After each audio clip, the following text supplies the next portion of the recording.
जय जय श्री राधे। शिव जी भी नए कृपा चैनल में आप लोग का दिल से स्वागत है। आज इस वीडियो में मैं आपके साथ सावन शिवरात्रि पे हमें किस तरह से पूजा करना चाहिए उसी की वीडियो शेयर कर रही हूँ फ्रेंड्स। और यहाँ पे मैंने एक बेलपत्र और उस पर एक ओम की आकृति बना के बेलपत्र रख के अब मैं यहाँ पे भोले बाबा को पहले जल से स्नान करवाऊँगी।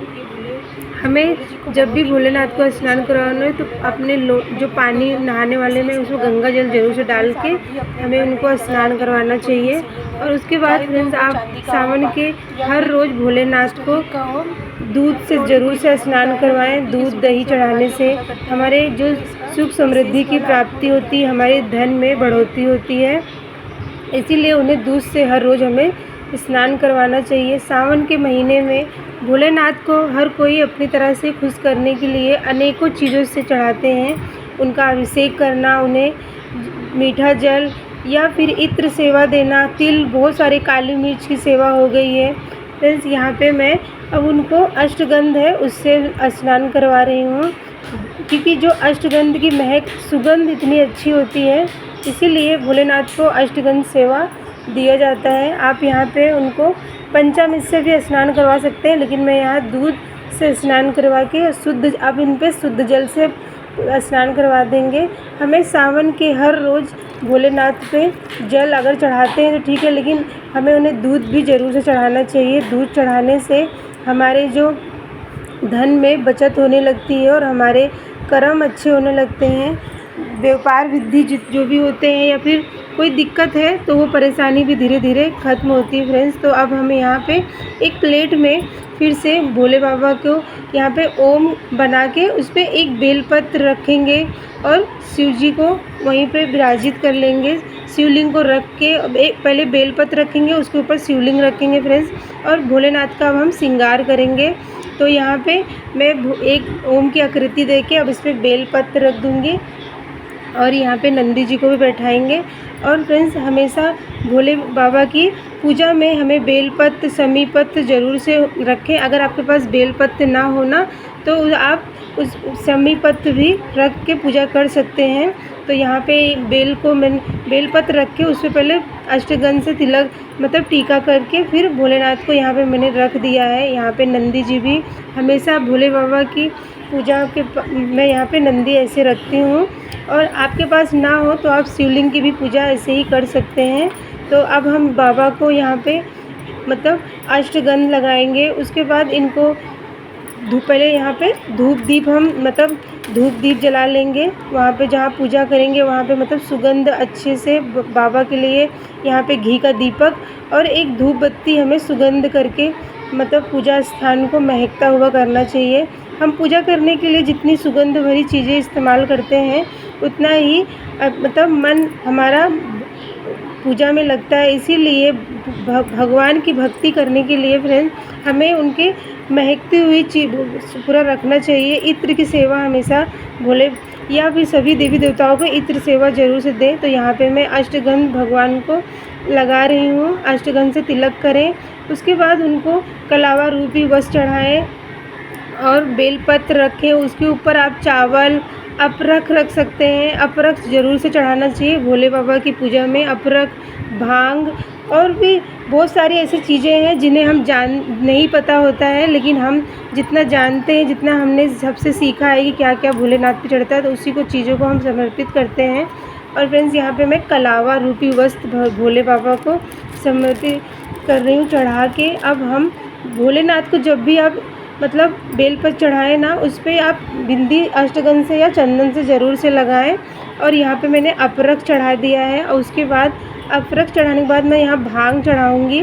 भांग भोलेनाथ को बहुत ही प्रिय है, इसीलिए हम उन पे भांग भी रोज़ उनको भांग की सेवा ज़रूर से देना चाहिए। इससे भोलेनाथ बहुत जल्दी से खुश होते हैं। यहाँ पे नंदी जी और जो वासुकी नाग है उनके पास, तो उनको भी मैं ऐसे लगा दूँगी। और फ्रेंड्स यहाँ पे हमें जो काले तिल होते हैं ना वो भी ज़रूर से चढ़ाना चाहिए। काले तिल चढ़ाने से ना हमारे जो दुश्मन होते हैं उनका नाश होता है, मतलब हमसे दूर हो जाते हैं दुश्मन।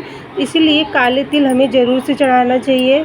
और अगर आपके पास बेलपत्र ज़्यादा हो, जैसे 3-5 इस तरह से आप चढ़ाएँ। आप ज़्यादा करके भी जितना मतलब ज़्यादा मिल जाए उतना चढ़ाएं। उस पर अष्टगंध या फिर चंदन से आप ज़रूर से बिंदी लगा के आपको इस तरह से रखना चाहिए। और अब यहाँ पे फूल चढ़ाएंगे। फ्रेंड्स, हमें यहाँ पे अगर आपको नीला फूल मिल जाए ना तो उसे ज़रूर से चढ़ाएं। नीला फूल चढ़ाने से ना जितने भी शनि जो मतलब शनि जी की कृपा हम पे ज़रूर से होती है, उनकी कभी भी कोई ऐसी दृष्टि हम पे नहीं पड़ती है, उनकी कृपा मिलती है। इसीलिए भोले बाबा पे नीले फूल समर्पित किए जाते हैं। और यहाँ पे मैं साबुत मतलब जो चावल है ना, बिना खंडित मतलब टूटे हुए नहीं, बिल्कुल साबुत चावल रहते हैं ना, उन्हें ही चढ़ाना चाहिए। चावल चढ़ाने से अक्षत जो होते हैं वो हमारे घर में अखंड लक्ष्मी की प्राप्ति के लिए, इसीलिए शिवलिंग पे हमेशा अक्षत हमें चढ़ा के रखना चाहिए। बाबा पे आप काली मिर्च की सेवा दे सकते हैं। काली मिर्च चढ़ाने से ना हमारे बीमारी दूर होती है, हमारे रोगों का नाश होता है। आप इत्र ज़रूर से चढ़ाएं।